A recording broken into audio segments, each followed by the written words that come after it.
Hola, bienvenidos a otro episodio de Esto no es político. Hoy estamos con la doctora Carmen Corral, ex magistrada de la Corte Constitucional. Doctora, qué gusto, bienvenida. Muchas gracias, Marisol, por la invitación. Con mucho gusto estar aquí. Algunas personas me habían dicho, ¿cuándo invita a Carmen Corral? ¿En serio? Sí, porque aquí estuvo Daniela Salazar, entonces como les gustó conocer este backstage de ser jueza, además usted con la corte tras bastidores. Exactamente.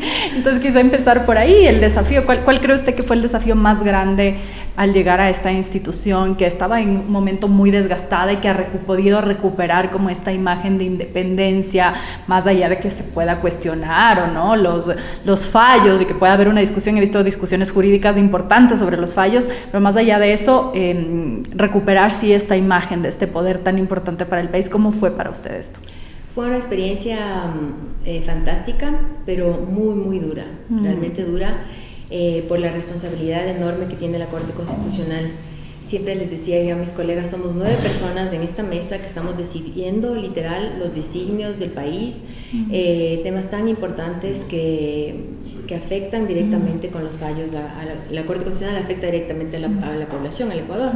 Entonces fue muy buena experiencia, pero muy dura por la cantidad además de trabajo, ¿no? Como recibimos un rezago procesal muy importante de alrededor de 10.000 causas pendientes, entonces nos autoimpusimos un ritmo muy exigente, entonces prácticamente no había vida más que la corte. ¿Y cómo se hace eso cuando además se tiene hijos? ¿Cuántos hijos tiene usted? Tengo 3 hijos. 3. ¿Y en qué edades están? Mi mayor tiene 24, es universitario, está terminando su carrera, la segunda también ya es universitaria, tiene 19, y el chiquito tiene 16, está en 5º curso. Entonces sí, fue un reto también importante desde ese punto de vista, ¿no? De hecho, mi hijo menor me decía, mamá, no hablas más que de la corte. Porque sí les consultaba con ellos algunos casos, con mis hijos, para pedirles su opinión, obviamente con mi esposo. Entonces, el balance de eso sí fue difícil, porque el ritmo de trabajo fue muy duro, entonces el fin de semana de ley había que seguir trabajando porque si no, no alcanzaba con las responsabilidades que nos impusimos. Entonces sí fue difícil tratar de no despreocuparme de ellos y de sus necesidades versus el tema de la corte. Fue difícil, no sé si lo logré, pero ahí están. Y quizás es una sensación como generalizada, porque aquí se han sentado muchas mujeres diversas, de empresarias, Daniela mismo, su colega en la corte, periodistas, y todas tienen esta sensación como de esta dificultad, porque te dicen, sí se puede todo, pero sí siente uno a veces, o no sé cuál será su expresión, a mí sí me ha pasado, que siente que uno falla, hoy falló un poquito como mamá, hoy falló un poquito como profesional, porque en estas dos cosas, además cuando son tareas tan exigentes, y que los hijos, si bien no es lo mismo un bebé de pecho, que pues necesita ciertas cosas, un hijo adolescente también necesita otros acompañamientos y la demanda emocional también es importante. En su caso, ¿cómo era esa sensación? Sí, bueno, a mí me cogió la corte ya con mis hijos un poco más grandes, contrario a Carla, por ejemplo, Carla Andrade, que eran bebés, que me parece eso más difícil y ella lo ha logrado. Y claro, con las necesidades de ellos y manejar esta responsabilidad tan grande, sí fue difícil, pero yo por otro lado no podría no trabajar, no podría no hacer algo y no sentir que estoy siendo útil para mi país, para mi familia. Entonces yo siempre he tratado de balancear. Claro, me tocó a mí, Emilio era más chiquito, pero Amanda y Carlos vivían afuera, entonces tratar de estar ahí para él y también acompañar a Amanda en sus últimos años de colegio y todo. Nos tocó la pandemia, entonces la pandemia fue dura, estábamos todos en la casa y el manejar eso ahí con hijos adolescentes fue difícil, pero creo que sí se logra un equilibrio. O sea, el dar tiempo a los hijos es muy importante, pero también dar tiempo a este tema del desarrollo profesional y de tu responsabilidad como mujer y como profesional también es importante. Entonces creo que hay que buscar ese balance. Sí, el tema del sentimiento de culpa, la verdad es que no lo tengo, porque yo creo que no hubiera podido simplemente quedarme en la casa. ¿Y les demandaban los hijos más tiempo o ya se acostumbraron un poco? Porque además tienen 2 figuras en casa con un perfil elevado, usted y su esposo, los dos. En algún momento su esposo fue candidato incluso a vicepresidente, es decir, deben estar también acostumbrados como a esa, de alguna manera, exposición, porque si bien su exposición no es política, pero sí es de una funcionaria de un nivel alto. Sí, efectivamente. Mi esposo también con sus temas en el quehacer público sí ha sido también difícil. Y claro, por ejemplo, en algún momento nos tocó hacer campaña todos juntos. Entonces eran más chiquitos en el caso de la vicepresidencia y ya después en la alcaldía eran más grandes. Entonces tratar de combinar ese aspecto también como familia, pero yo creo que nos hemos apoyado mutuamente, y eso sí han visto los chicos, ¿no? Y tratar ahí de cumplir cada uno con su rol. Combinando, ¿no? Porque, por ejemplo, en mi caso, Juan Carlos cocina. Cocina súper bien. Entonces, él cocinaba en la pandemia.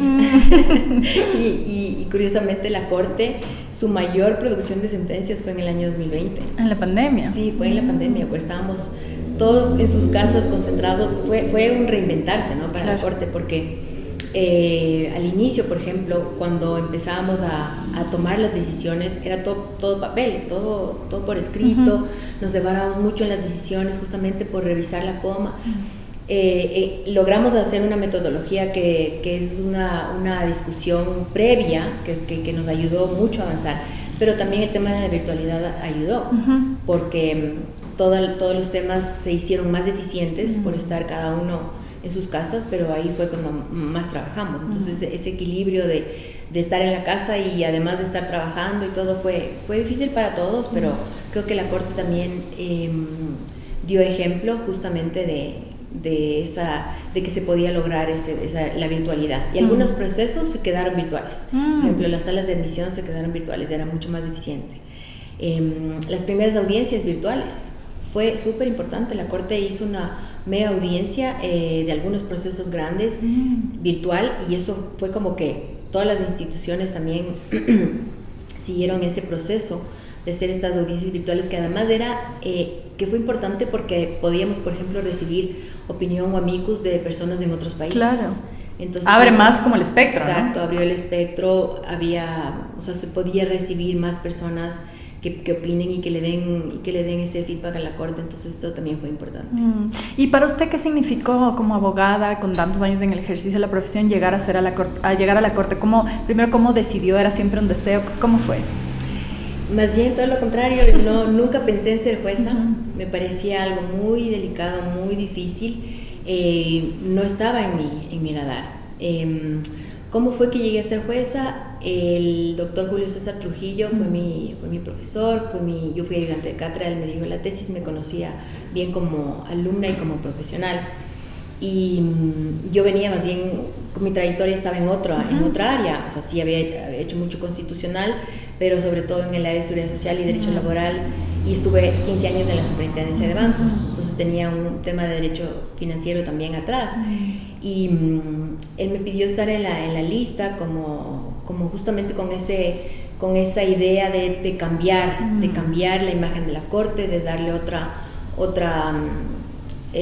cara, ¿no? Porque sí, como tú dijiste, estuvo muy desprestigiada hasta el 2018.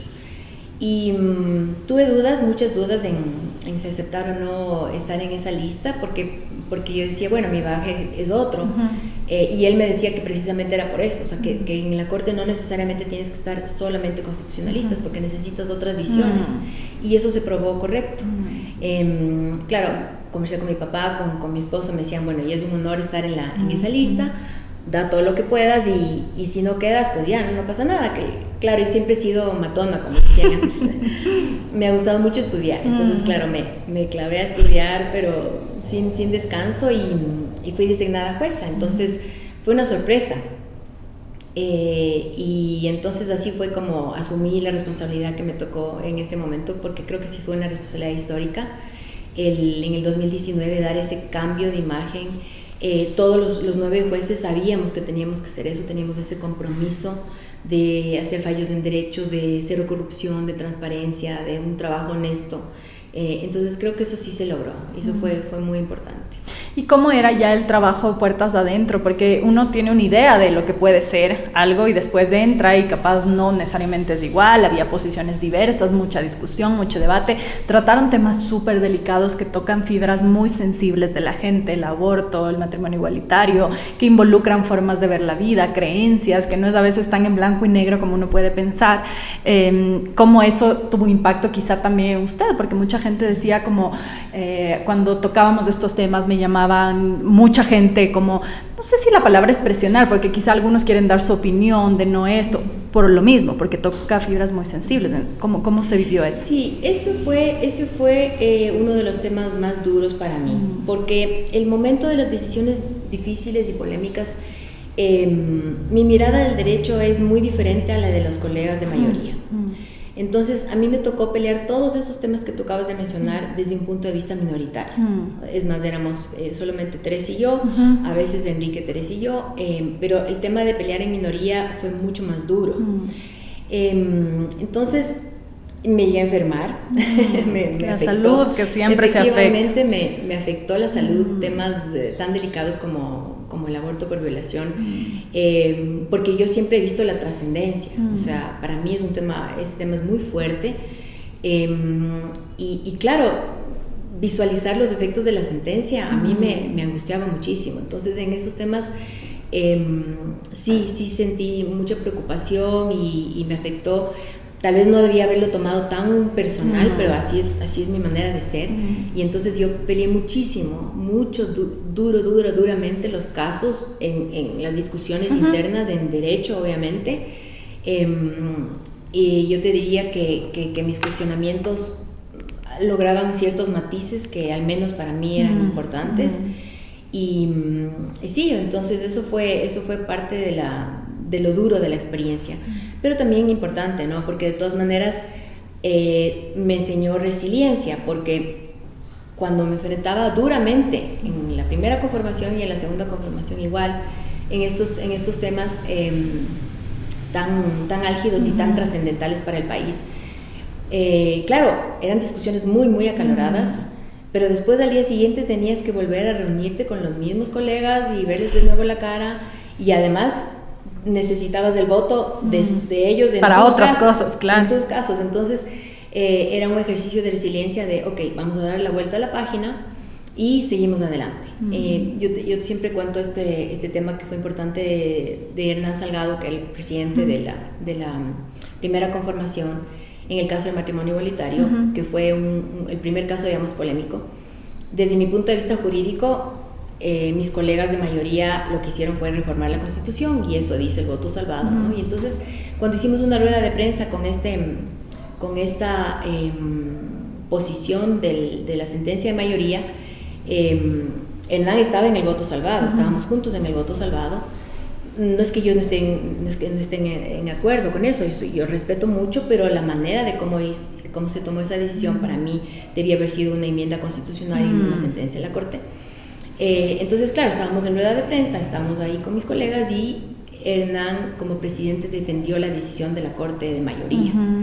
Y yo decía, bueno, ¿en qué momento defiende mi posición, que es el voto salvado, y que para mí era como debía haberse resuelto ese caso? Y él no, dijo, esta es la sentencia de la Corte, y era un poco como que, ok, esta es la posición de la Corte y eso es lo que hay que respetar. Y él, siendo presidente y parte del voto salvado, defendió la decisión de mayoría. Qué fuerte igual eso, ¿no? Porque... Fuerte. O sea, a mí, ahora puedo decir, y yo creo que él lo sabe, a mí me enojó esa posición, pero también te enseña que en realidad es así, ¿no? O sea, es un organismo donde hay opiniones diversas, pero tiene unas reglas en donde gana la mayoría.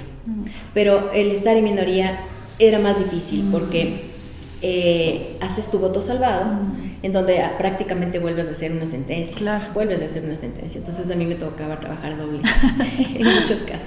Pero interesante ese aprendizaje, que quizá también es lo que le dio esta cohesión de alguna manera a la Corte, donde no hay estos filtros donde se pueden fugar o estos quiebres que puede haber, que pueden permitir deslegitimaciones posteriormente, porque al final es un cuerpo colegiado, ¿no? Claro que sí, o sea, lo que tocabas de decir es muy importante, porque ahí fue ese compromiso con el que iniciamos en el 2019, porque efectivamente luego de esa sentencia A Ramiro Ávila le llamaron a entrevistas, él dio un par de entrevistas y luego dejó de dar. A mí me llamaban a entrevistas para que yo vaya justamente a pelearme, ¿no es cierto? Y yo dije, no, yo no voy a hacer eso, yo no voy a dar entrevistas, la Corte habla por sus sentencias y eso fue importante porque fue un tema de compromiso de mantener la institucionalidad. Y eso sí creo que es un tema de madurez de las personas, porque las instituciones, las leyes están ahí. Te puedes decir independencia, puedes decir que se falla en derecho, etcétera, pero las personas son las que hacen las instituciones.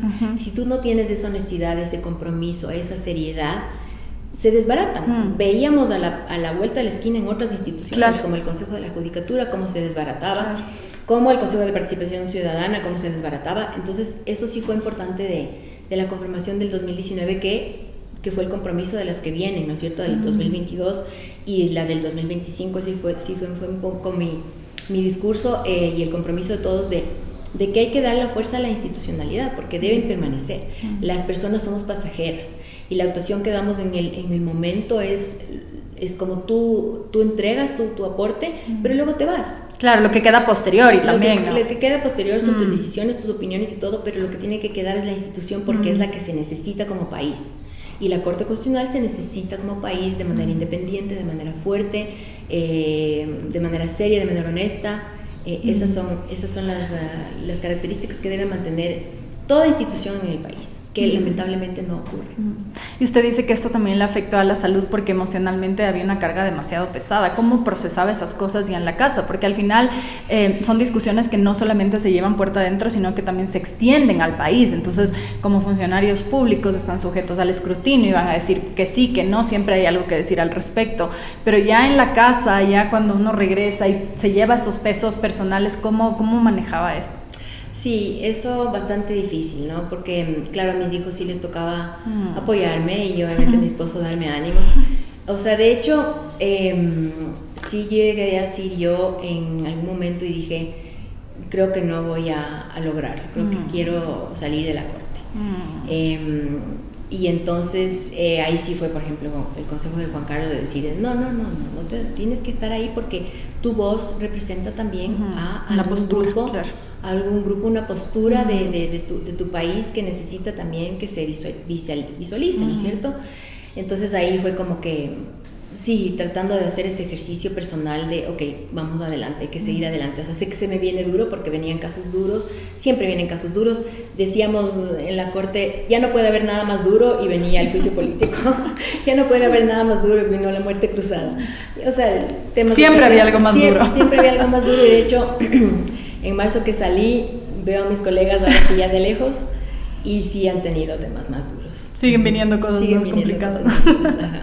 Y la experiencia de ser jueza adentro, más allá de estos temas como quizá más técnicos, más de pensar en el derecho, como la experiencia personal de estos intercambios también con personas con las que no necesariamente están de acuerdo, que Daniela Salazar cuando estuvo aquí decía, igual había un respeto, o sea, más allá de que yo puedo no estar de acuerdo con esa argumentación, respeto porque lo está haciendo con coherencia, con rigor, etcétera. Su experiencia, ¿cómo fue? Sí, precisamente eso, ¿no? Justamente el discutir tan acaloradamente y hasta con enojo, ¿no? Porque en muchos temas la visión es totalmente diferente, pero luego al día siguiente igual el tema del respeto de mi colega con Alejandra Cárdenas que entró en el 2022, tuvimos discusiones muy fuertes por algunas sentencias y me acuerdo que estaba yo como dolida y además preocupada por la sentencia y todo, y luego viajamos a Cuenca y teníamos un evento académico en Cuenca y cuando nos vimos nos abrazamos. O sea, increíblemente nos abrazamos así, pero como con un respeto y decir, bueno, ok, yo sé que tú piensas diferente y todo, pero igual está ese respeto y esa amistad y ese cariño, porque efectivamente es así. Las juezas hicimos un chat de juezas y entonces ese chat fue súper importante porque ahí podíamos como que descargar el lado femenino, qué sé yo, y podíamos conversar de cosas triviales y eso como que también hacía muy llevadero el tema. Y además todas eran madres, ¿no? No, Teresita no. Ah, no, Teresa no. Teresita no. Las demás sí, pero igual, o sea, temas de todo. Claro, ahí en ese chat se hablaba de todo y eso es bueno, el tema de las redes ahora, pero también fue importante, yo creo que apoyo y sostén de alguna manera, ¿no? Que fue importante esa camaradería femenina, fue importante. ¿Por qué abogada? ¿En qué momento decidió ser abogada? Sí, esa es una buena pregunta, porque yo en el colegio estudié físico-matemático. Ah, wow. Sí, estaba ahí antes había que escoger, en cuarto curso había que escoger la rama entre químico, biólogo, sociales y físico-matemático. A mí me gustaban las matemáticas y todo, aunque me costaba bastante, o sea, para sacar buenas notas, que sí las sacaba, pero me tocaba estudiar mucho para poder sacar esas notas. ¿Pero por qué físico-matemático? Porque me parecía que era como que la especialización que... De los pilas. De los desafíos. Pero como que de desafío. Exacto. Me parecía que me iba a dar mejores bases en el futuro. Pero me costaba mucho. Entonces, cuando ya me tocó escoger, yo me fui de intercambio a Estados Unidos cuando me gradué. Y al regreso, bueno, ya me tocaba escoger la carrera. Y estaba entre economía... entre economía y derecho. Y en realidad preferí justamente alejarme de los números, porque dije, no quiero que me cueste tanto el día a día en mi profesión, prefiero estar más tranquila. Y también me encantaba el derecho. Vengo así de familia de todos abogados.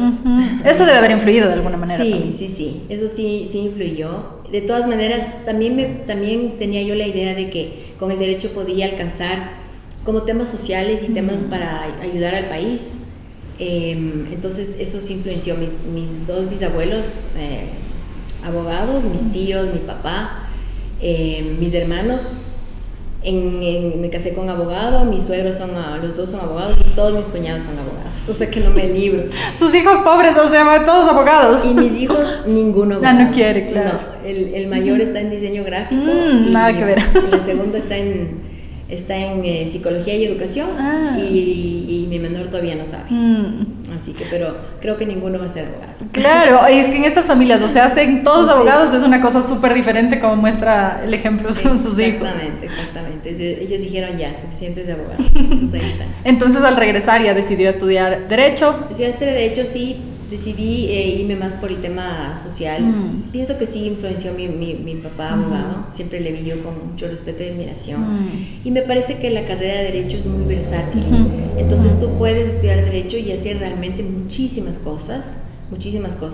Como de hecho yo lo he hecho, ¿no? O sea, estuve en la superintendencia de bancos, luego estuve en la Corte Constitucional, ahora estoy ejerciendo. Entonces es como muy versátil. Muchos ámbitos, ¿no? Muchos ámbitos. Tú puedes estar en temas corporativos, en temas judiciales, en muchos temas en el académico también, obviamente.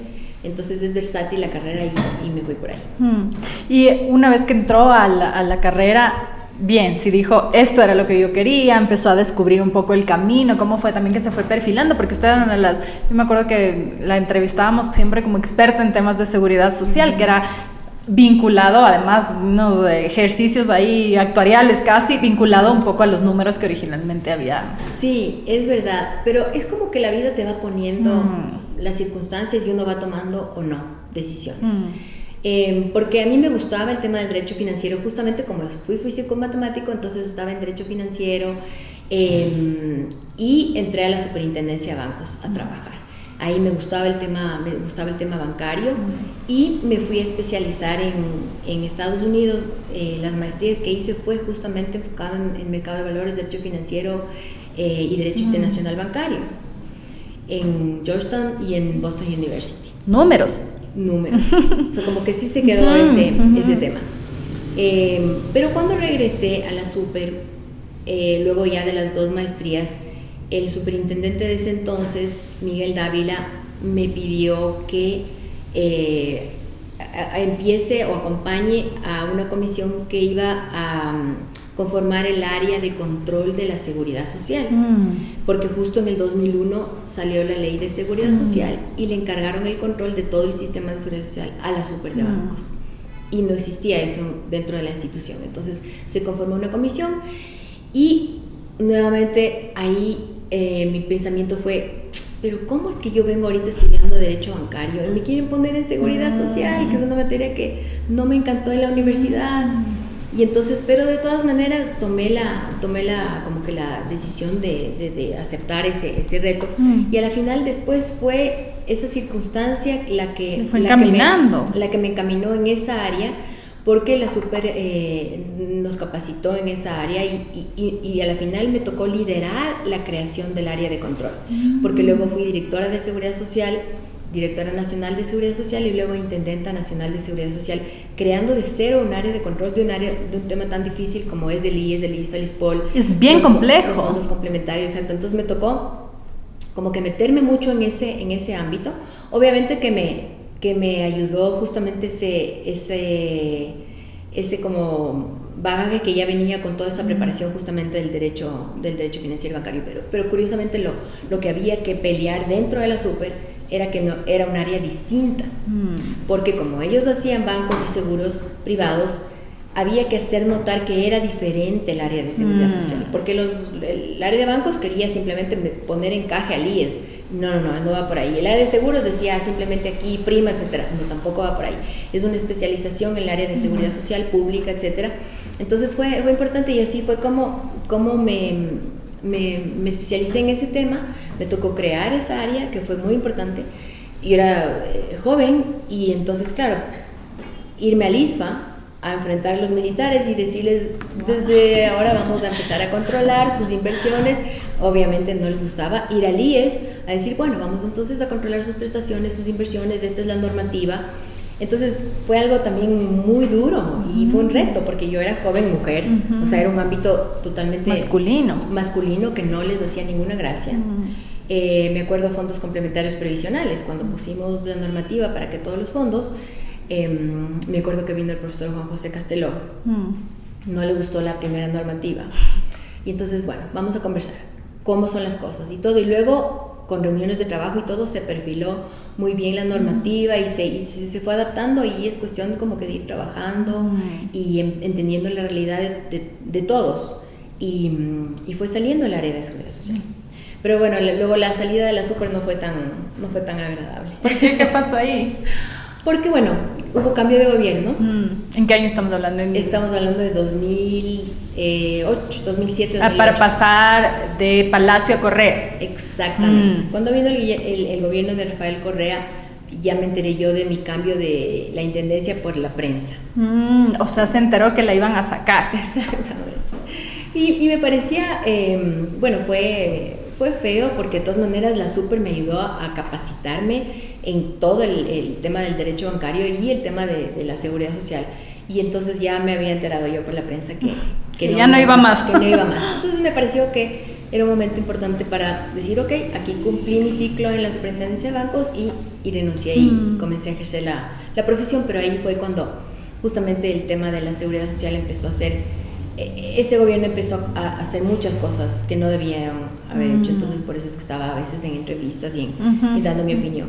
Y usted menciona hace un ratito esto de ser mujer en un ámbito masculino. ¿Cómo fue eso? Porque también ser joven, ser mujer con los militares de un momento, ahora hay un poco más, felizmente ha habido mujeres que han ido abriendo ese camino, pero sigue siendo desafiante, sobre todo en ciertas áreas. En su caso, ¿cómo fue enfrentarse? ¿Qué herramientas tenía? ¿Cómo se sentía? ¿O en qué se apoyaba? Porque a veces uno regresa a ver y es la única mujer en la mesa, ¿no? Sí, me ha pasado muchas veces. Fue eso justamente duro, ¿no? Ir a una reunión en el consejo directivo del ISFA con solo militares, yo la única mujer, diciéndoles, bueno, la superintendencia de bancos va a controlar desde ahora, estos son los ámbitos. Yo pienso que lo que acompaña es la seguridad y la convicción de que yo estaba haciendo lo correcto. O sea, de que era una normativa técnica, que no era un tema traído de los cabellos, ni mucho menos, sino simplemente el hecho de que eso era lo correcto, lo técnico, lo apegado a derecho. Entonces esa fuerza de la verdad, la fuerza de que estaba... Le daba el ímpetu bien, para poder... Le daba el ímpetu, exactamente. O sea, eso en todos los ámbitos. Con el director financiero del IES, como que no aceptaban ese tema del control de la Super, y poco a poco...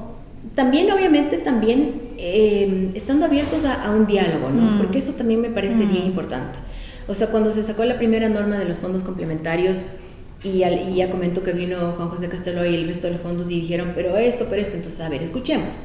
En algunas cosas podían tener la razón y nosotros ceder. En otras no, porque era simplemente un control que había que hacer de ciertos temas que eran técnicos. O sea, negociación, habilidades de negociación un poco. Me parece también. que también tiene que ver con habilidades de negociación para poder escuchar, ceder en lo que se puede ceder y todo, pero sí, fue duro, pero fue importante, ¿no? Porque de hecho ahora hay una intendencia de seguridad social en los superbancos que hace ese control y eso fue creado. Pero cuando regresa a ver atrás todo el camino recorrido, ¿qué siente? Yo sí siento la satisfacción del deber cumplir, sí siento. Por ejemplo, cuando salí de la corte, sí dije, he cumplido, porque di todo lo que pude haber dado. Estaba así también lista para salir, porque los 6 años fueron, como comentamos, bastante duros. Entonces es como que, muy bien, cerré ese ciclo y creo que di todo de mí y estoy con la satisfacción justamente del deber cumplido. Y hay como, no sé, un momento en el que uno piensa, qué difícil este camino, o sea, regresando ahora en retrospectiva, que ya parece no tan gigantesco como parecía en ese momento, qué sé yo, enfrentarse a ser jueza en una institución que venía con cuestionamientos, debe haber sido una decisión difícil de tomar también en ese momento. Usted decía que su esposo le dijo que sí, que se anime, su papá también me parece que lo mencionó. ¿En qué se apoyó al final para tomar esa decisión? Y quizá también pensar si se imaginaba todo lo que se iba a venir, porque una cosa es lo que uno puede pensar y también otra cosa es estar en esta exposición del público, ¿no? Sí, claro, o sea, realmente no me imaginaba que iba a ser tan duro, no me imaginaba. Lo que yo pensaba en el momento en que por ejemplo, me posicionaba en la asamblea, que estaba asustada, porque era asumir un reto tan enorme, con responsabilidades tan grandes como la corte, pero yo decía, bueno, yo he podido retos anteriores, como con esa fuerza, ¿no? O sea, como una convicción de que tengo que prepararme bien, tengo que seguir estudiando, lo voy a hacer como siempre lo he venido haciendo, como con mucho esfuerzo. Sabía que tenía que poner mucho esfuerzo y entonces ese era lo que me daba digamos, la fuerza para avanzar y para empezar ese tema, la preparación, el estudio, que es súper importante. A veces las personas no le dan importancia y creen que ya estudiaron la carrera y ya quedó, y no es así. Es todos los días, hay que seguirse preparando y hay que seguir estudiando y hay que como actualizar también, ¿no? Porque el mundo es muy cambiante también. Actualizarse, sí. Me acuerdo que ahorita que estoy pensando en muchas cosas, cuando estuve haciendo una pasantía, cuando estuve justamente terminando mi maestría en Derecho Bancario en Boston, mi profesora, una de las profesoras, empezó a hacer preguntas y todo, y por haber estado preparada y entender un tema, adelantarse un poquito, y adelantarme un poquito, conseguí una pasantía en el Federal Reserve Bank de Boston, por ejemplo.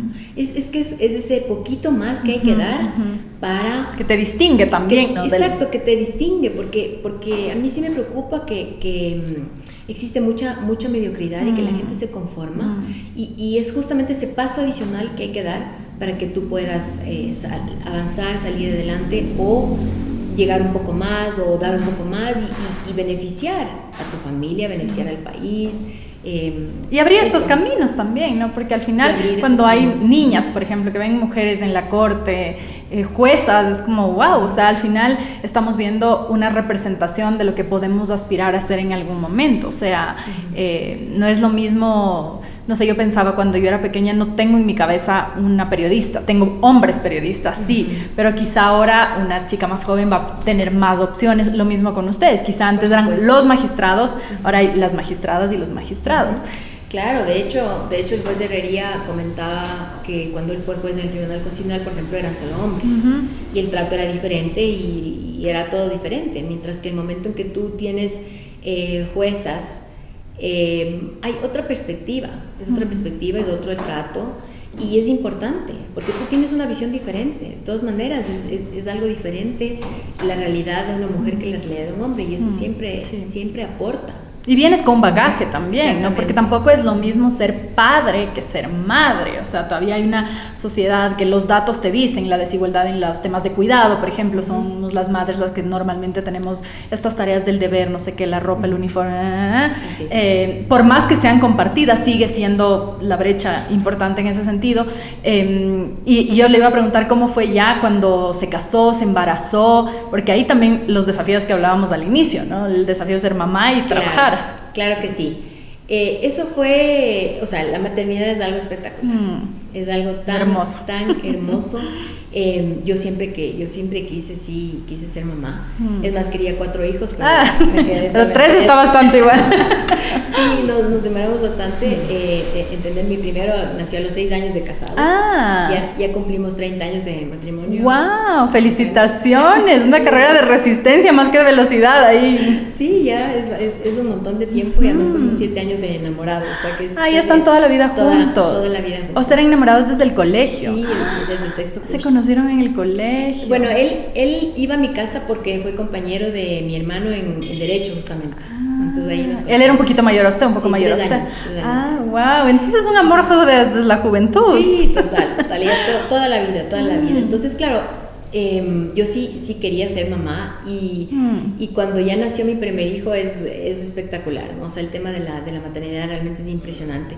Y uno dice, ese amor, o sea, es un amor que le desborda a uno el corazón. Y yo tenía siempre la duda y decía, ¿será que uno es capaz de amar de la misma forma el segundo? Y nació mi hija Amanda y es algo que se desborda. Y luego decía el tercero, y es ese amor de solo crece. Madre, solo crece. Y es algo muy, muy, muy bonito. O sea, realmente a uno le transforma la vida. Pero ese tema de la profesión siempre, como dije, ¿no? Yo no hubiera podido no trabajar.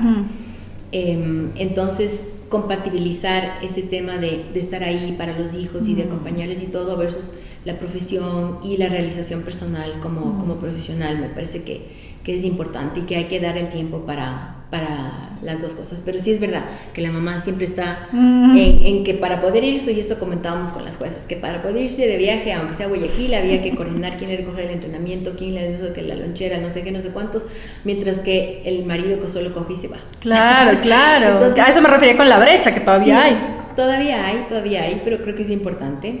Es importante el tema de como que coordinar y manejar y dar ese tiempo para lo que son los hijos, el tiempo para la casa, el tiempo para la profesión. Es importante esa coordinación. Pero con 3 hijos pequeños, ¿cómo hacía? A ver, yo trabajaba en ese entonces en la super de bancos.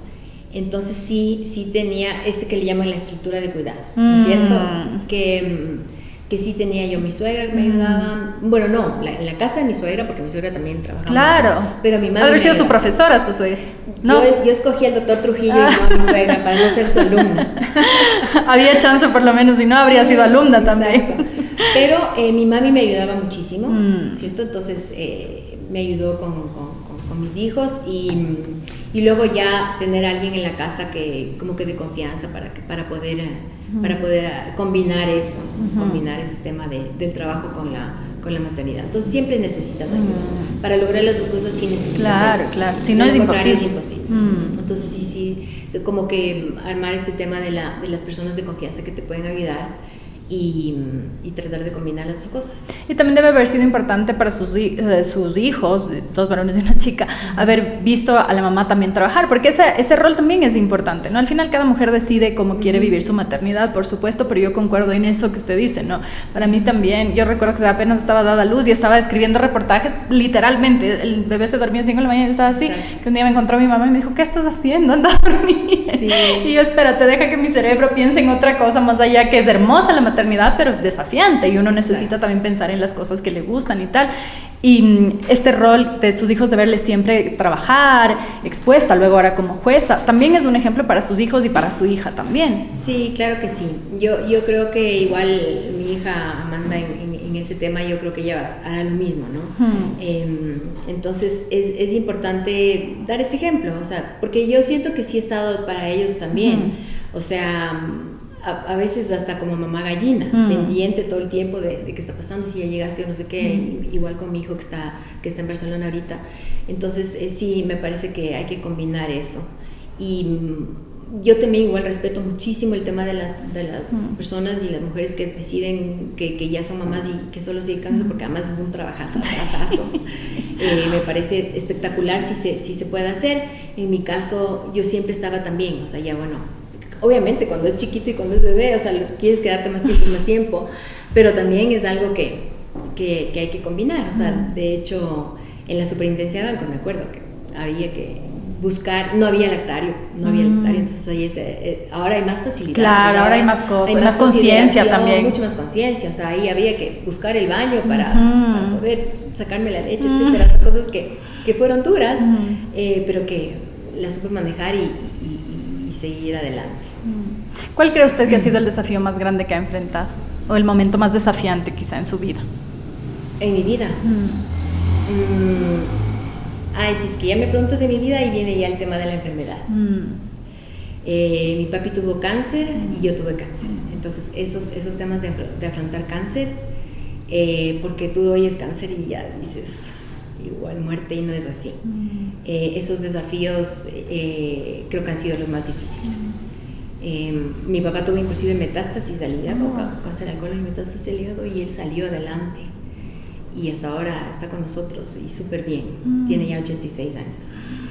Y cuando me dio a mí el cáncer, las decisiones también del tratamiento y todo, es difícil y es duro porque estás en un hospital, estás sometida a los exámenes y el contraste y el PET scan.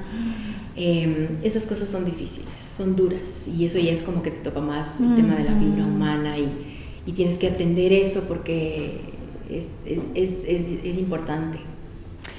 ¿Cómo enfrentaba eso siendo mamá? Porque yo siempre digo que la vida es una sin ser mamá y la vida es otra siendo mamá. Cuando uno no tiene hijos piensa menos incluso quizá en la vida misma, ¿no? Pero cuando ya tiene hijos es como tengo yo que estar bien, ya no piensas ni por ti misma, sino porque tengo un hijo, 2 hijos, 3 hijos que están esperándome a mí en la casa, y haber enfrentado eso con hijos todavía pequeños debe haber sido complicado.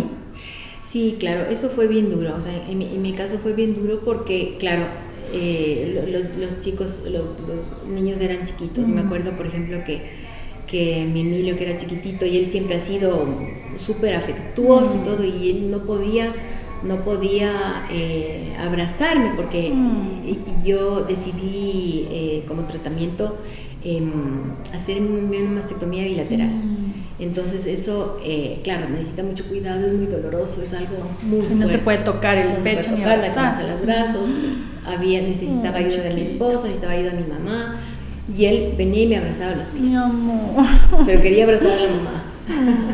Entonces sí, y luego explicarle a mi hija, porque claro, también ellos oyen y dicen, mi mamá está con cáncer, y el tema de que vamos a salir adelante, el papín salió adelante con algo mucho más fuerte, vamos a salir, no te preocupes, y así igual a mi hijo mayor. Pero sí es duro, porque uno sí piensa, o sea, yo tengo que seguir aquí porque tengo mis 3 hijos. Entonces esa decisión, por ejemplo, el tratamiento sí fue dura, pero era precisamente para cortar de raíz, porque el cáncer que me dio a mí se repetía en un 30% en el otro seno. Entonces era una estadística demasiado alta como para correr riesgos. Entonces yo tomé esa decisión, que es fuerte, hay personas que no la toman, pero justamente por eso, ¿no? Porque tú tienes toda la razón, o sea, uno visualiza y dices, no, yo tengo que estar viva para mis hijos porque necesitan de su madre. Entonces sí, eso también. ¿Y en qué se apoyó en ese momento? Porque las personas que han sobrevivido cuentan, tienen como distintos cada quien, algunos son creyentes, se apoyan en Dios, en su familia, a muchos tratan todos los tratamientos posibles que les ofrezcan, que si hay que cambiar la alimentación, que si hay que hacer lo que haya que hacer. En su caso, ¿qué le ayudó a sostenerse? En mi caso sí, la fe. Yo sí soy muy creyente. En el caso de mi papá, como era un tema tan grave, yo sí pensé siempre, mi papá está curado y él va a salir adelante, y esa convicción de fe creo que es el que le tiene acá, y en mi caso igual, o sea, una convicción total, o sea, el creer que Dios existe y que está de la mano, y el poder de la oración, o mucha oración Y eso alivia, ¿no? Eso alivia, eso da confianza, eso da certeza. No solamente es un alivio, es certeza. O sea, la fe te da certeza. Ahora, claro, tampoco es que siempre funciona. Mi mejor amiga falleció y eso fue un golpe muy fuerte y ahí sí flaqueé. Con cáncer también. Con leucemia. Qué fuerte esa historia. Sí. Y cuando ya supo que estaba bien. Bueno, cuando yo supe que estaba bien, igual siempre tienes que seguir haciendo lo conducente. O sea, obviamente, a Dios rogando y con el mazo dando. O sea, tienes que tener esa convicción, pero obviamente tienes hacer lo que hay que hacer. Tienes que hacer lo que hay que hacer, tienes que alimentarte bien, tienes que hacer ejercicio. La receta de mi oncólogo es 150 minutos de ejercicios semanales fuertes a la semana, mínimo, ¿no es cierto? Entonces, hay que hacer todo lo conducente para seguir bien. De lo contrario, pues tampoco puede ser solamente la fe, tiene que ser combinada. Entonces eso es lo que yo creo que sirve y que con eso las personas pueden salir adelante. Pero por momento familiar, fregadísimo. Sí, imagínate como momento familiar, porque en el 2014 fue lo de mi papá y en el 2016 fue lo mío. Entonces sí, muy duro, ¿no? Eso fue... Seguidito, además. Sí, experiencias fuertes y como familia. Otra cosa súper importante es la unión familiar. O sea, la unión familiar es básico, o sea, es tu sostén. Todas esas cosas combinadas. Los mimos alrededor también, porque además de cuando uno está enfermo, está vulnerable, o sea, necesitas apoyo. El apoyo de la familia es básico y fundamental. Y ahora, después de haber enfrentado una cosa así, imagino yo que hay como un antes y un después también, en el sentido de cómo uno ve la vida. Decíamos, la maternidad es un antes y un después, pero también muchas personas que han sobrevivido a enfermedades o accidentes o a cosas muy brutales. Aquí estuvo el general Fran Vargas Pasos y él contaba que le dio un COVID que le tuvo en terapia intensiva muchísimos días y que ya por poco le daban por muerto y estaba más joven que todos nosotros juntos cuando vino a sentarse aquí, pero que sí hay un antes y un después. ¿Qué lecciones quizá le dejó, qué aprendizajes quizá le dejó este momento tan duro con respecto a la vida? ¿Cómo encarar la vida? Sí, yo creo que sí, porque son temas muy fuertes, entonces uno sí valora mucho, o sea, el después es valorar mucho lo que tienes, es dar gracias por lo que tienes, darte cuenta, qué sé yo, de la familia, de las bendiciones que uno tiene en el día a día. Y como que se pone en perspectiva los problemas. A veces uno se ahoga en un vaso de agua por cosas pequeñas y la verdad cuando miras atrás y ves la superación de un cáncer, etcétera, sí valoras y dimensionas las cosas y sí como que aprovechas, ¿no? Aprovechas la vida de cómo vivirla. Porque efectivamente un día estamos y otro día ya no. Sí, y además de enfrentarlo es literalmente sentirlo, ¿no? Porque a veces uno puede tener esto como casi cliché, pero el haberlo vivido en la experiencia te demuestra que estoy otro día aquí, aprovechemos el día, ¿no? Exactamente, aprovechar, dar gracias y dar lo mejor de uno los días. ¿Cómo era la doctora Carmen Corral antes de ser la doctora Carmen Corral, la niña Carmen Corral? ¿Cómo era su infancia? Bueno, fue muy lindo. Yo creo que yo soy cuencana, la ciudad más linda del Ecuador, Cuenca. Bellísima ciudad. Pero vine a los 5 años. Entonces me acuerdo yo de mi infancia. Mis papis tenían una casa muy linda al lado del río Tomebamba. Pero yo me acuerdo de eso, muy lindo. Y claro, vinimos a Quito, era todo nuevo, pero fue lindo porque al principio vivimos en un barrio tranquilo por la Seymour, entonces salir a montar bicicleta. Antes se podía salir a montar bicicleta en los barrios, qué sé yo, y toda esa... ¿Y era súper activa? Sí, me hacía atletismo, me gustaba... No los deportes de coordinación, ahí no me iba nada bien, pero en atletismo sí, o sea, activa, deportes, eso, digamos, de atletismo. Y esa vida como inocente, ¿no? Que es linda, llena de amigas. Y chévere, sí, siempre buena alumna, eso sí, era como que súper exigente conmigo. Hasta ahora, ¿no? Sí, fui abandonada de la primaria y abandonada de la secundaria. Sí, ¿Y competitiva? Sí, competitiva. Sí, eso sí debo aceptar. O sea, una notita así menos ya le perturbaba más. Sí, me perturbaba, me sacaba lágrimas.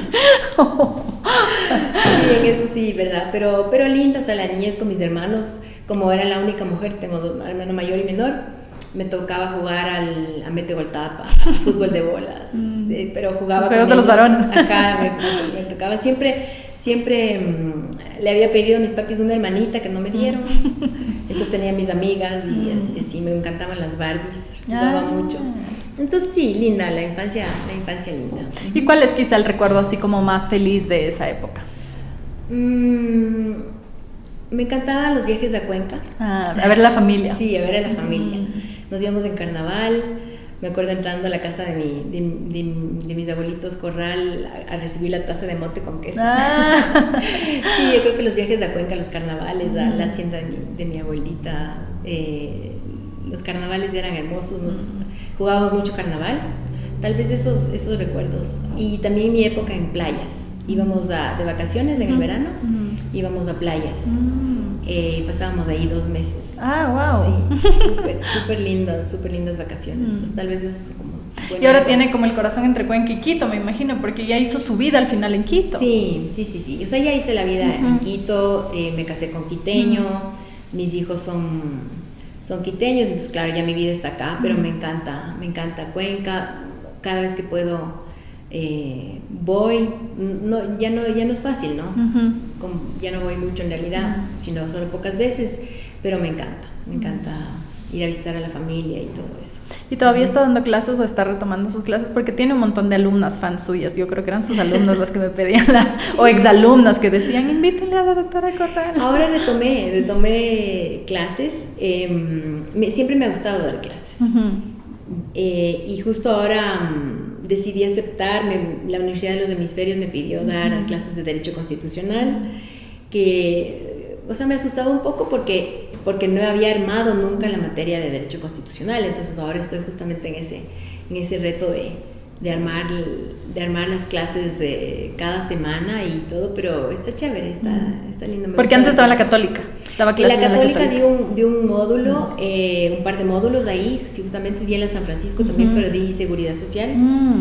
Entonces ahora estoy en este nuevo reto también de dar Derecho Constitucional. ¿Y cuál es la parte de todo el derecho, de todo lo que ha ejercido que más le gusta? A ver, creo que me gusta mucho el Derecho Constitucional, sí. El Derecho Laboral también, me parece que es lindo.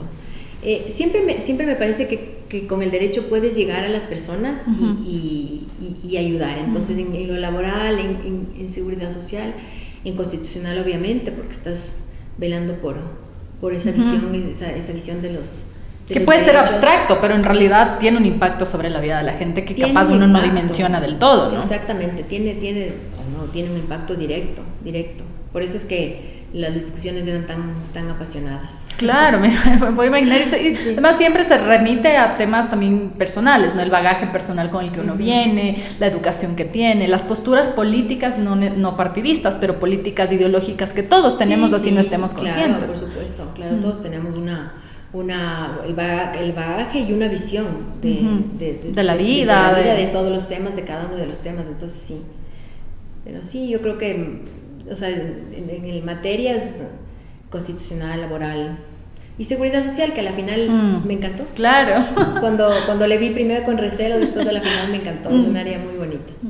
¿Qué significa para usted estar casada 30 años? Es un montón de tiempo. ¿Cómo ha sido? Porque claro, aquí algunas invitadas se han sentado a contar cómo el matrimonio es trabajo también, porque uno tiene la idea de que qué bonito y qué felicidad, y hay subidas, bajadas, una enfermedad, o sea, la exposición pública de su esposo, la suya. Estas cosas también pueden generar fricciones, porque la exposición es complicada también. Claro, por supuesto. O sea, el matrimonio, la base de la familia, ¿no? Entonces, yo creo que con esa visión, porque no es fácil, porque hay momentos muy difíciles que uno pasa en el matrimonio. Claro, obviamente hemos tenido crisis y crisis fuertes, pero el tema de la visión de la familia y el tema de que el matrimonio es para siempre y de que el amor es una decisión. el amor también es una decisión. Y se construye, siempre está en construcción y renovación, sí, ¿no? Exactamente, y es una decisión efectivamente, porque siento que esa decisión no la tienen tanto las nuevas generaciones, es como que si no me va bien ya simplemente me divorcio. Al primer tropezón, chao. Y es difícil, es un camino bien difícil, pero hay que irle luchando, hay que irle poniendo ganas, qué sé yo, entonces... pero sí, imagínate ya toda la vida, toda una vida. ¿Y cómo fueron estos momentos, por ejemplo, de las candidaturas, tanto a la alcaldía, a la vicepresidenta? Haber sido también complicado otra vez el escrutinio. En ese caso todavía usted no era personal, pero hay un escrutinio, les dicen cosas. Claro, no, es duro, eso es un tema, el tema de la ya de vivir la política, en el caso de Juan Carlos, es duro, porque es ingrato. Es ingrato el trato con las personas que se deciden por el tema político. Yo siempre le he apoyado, o sea, él le encanta la política. Luego de vivirla, a mí sí me parece que es muy dura, o sea, luego de vivir las candidaturas, qué sé yo, me parece que es ingrato, que es duro. La familia siempre padece más que el candidato. Sí, exactamente. Entonces, en el tema cuando fue la vicepresidencia, sí le acompañé a lo que más pude. Y ya cuando fue el tema de la alcaldía, yo ya estaba en el concurso de la corte, entonces ya no le pude, ¿verdad? Ya no le pude acompañar, ya fueron esas fechas. Pero también es una visión que uno aprende, porque recorrí con él algunas cosas. Y tú aprendes la realidad del país, la realidad del Ecuador, que es muy dura, ¿no? Entonces, eso también fue bonito, porque el contacto con la gente y el contacto con ver otras realidades que son duras y que te enseñan que no todo el mundo tiene, más bien la realidad es, hay mucha pobreza en Ecuador, o sea, esas realidades duras que te chocan. Eso también ha sido importante, porque uno visualiza cómo son las realidades de nuestro país, y hay tanto que hacer y hay tanto que cambiar. Entonces, apoyarle desde ese punto de vista, porque es esa visión, ¿no? De querer que el país mejore, y frustrante porque no todo el mundo lo ve así. Cuando tú ves a los políticos, qué sé yo, que llegan solamente para pensar en su beneficio, solamente para remar el agua a su molino, eso es muy frustrante. Entonces, por eso es que yo siento que la política tiene su lado totalmente noble, pero también su lado oscuro. Es su lado oscuro. Sí, es duro. Entonces, pero sí, le he tratado de apoyar a Juan Carlos en esa. Pero no le fascina a usted que esté. O sea, no, la verdad es que no me fascina, porque he visto que tiene este lado oscuro, que es muy duro. Entiendo todo el deseo y el tema de cambiar y toda la preparación que él tiene y todo desde ese punto de vista, ¿no es cierto? Y que podría ser muchísimo, pero luego en cambio ya la realidad, el tema de hacer las cosas es frustrante, porque no se puede, o sea, porque en el país asumes un cargo y tienes lo que primero tienes es toda oposición y crítica, antes de dar la oportunidad de cualquier, o sea, de poder ejecutar las ideas y las propuestas de cambio y todo. Entonces me parece que eso tiene esta dualidad que es difícil. ¿Qué cree que les ha hecho a ustedes un buen equipo? Pues están 30 años, tienen que haber sido un buen equipo, ¿no? No sé, yo creo que el compromiso, o sea, yo creo que el compromiso, la visión de familia. El proyecto conjunto, el ¿no? El proyecto de familia, sí, yo creo que eso es lo que creo que nos mantiene juntos. ¿Cómo le gustaría a usted que le recuerde? No sé, es tan difícil la pregunta. Por sus obras los conoceréis, entonces tal vez por lo que he realizado, o sea, profesionalmente, y obviamente espero que mis hijos piensen que he estado ahí para ellos, y igual mi familia, o sea, que es súper importante, mis padres, mis hermanos, mis amigas. Entonces creo que como me gustaría que me recuerden como buena persona. Un poco ya terminando, gracias por compartir todo esto que compartí con usted. Creo que le va a encantar a la gente, porque siempre vemos el personaje público, pero no sabemos que detrás de eso hay una persona, y este espacio también fue creado justo para acordarnos que incluso los funcionarios de escrutinio público, los políticos que hasta nos pueden caer mal, aquí se han sentado algunos, con algunos tengo más cosas en común, con otros no, con otros discrepo en todo, pero es la idea justamente de poder escucharnos como seres humanos, de recordar que hay cosas y desafíos que son como muy personales. ¿Usted cree que hay un reto, tiene algo pendiente, un sueño pendiente, algo que diga, esto me gustaría hacer? Cuando salí de la corte tenía esta inquietud, ¿no es cierto?, de qué voy a hacer. Entonces estoy en esta transición. Estoy ahorita volviendo a la profesión, que igual me encanta. Pero no sé, yo como hemos comentado, la vida me ha ido poniendo como en ciertas circunstancias, entonces ahorita por lo pronto estoy contenta de volver a la profesión. Creo que también se puede aportar mucho desde ahí. Estoy contenta también de dar clases, a pesar de que sí es difícil porque es demandante, ¿no? Un nuevo desafío. El tema es desafío, pero en cambio es lindo porque uno justamente se mantiene actualizada, está en contacto con los jóvenes y esa visión que me parece que a uno le retroalimenta. Pero así como un reto o algo pendiente, no, estoy a la expectativa de que me depara el destino. ¿A qué le teme? Mientras tanto estoy contenta. ¿A qué le temo? A no ir al cielo. Pero creen que va a ir. Yo voy a ir, sí. Voy a jalar a un montón de personas. Se van conmigo los que... Sí, eso le decía a Enrique Heredia, que le voy a jalar al cielo. Cuando toque la hora que sea en muchos años, por favor. Sí. ¿Y cuál cree usted que es el rasgo más característico de su personalidad? No sé, creo que sí soy buena, una persona buena. Así es como me gustaría que me recuerden. Gracias, doctora, por haber estado así. Es un gustazo esta conversación, conocer, como decía, el backstage de Carmen Corral. Con mucho gusto. Espero que haya cumplido las expectativas. Igual cada uno tiene misiones diferentes de la vida, ¿no? Entonces sé que mucha gente discrepará, pero también hay gente que estará de acuerdo. Sí, la idea además es de esta, ¿no? Conocerle a la persona Carmen Corral, porque todos tenemos posturas, podemos discrepar, pero los miedos son similares, las preocupaciones son similares, los afectos son similares. Sí, así que ahí estamos. Gracias, doctora. Saliendo adelante. Este es el episodio con la doctora Carmen Corral, ex magistrada de la Corte. Desde el cafecito, síganos para ver el resto de episodios. Hasta la próxima.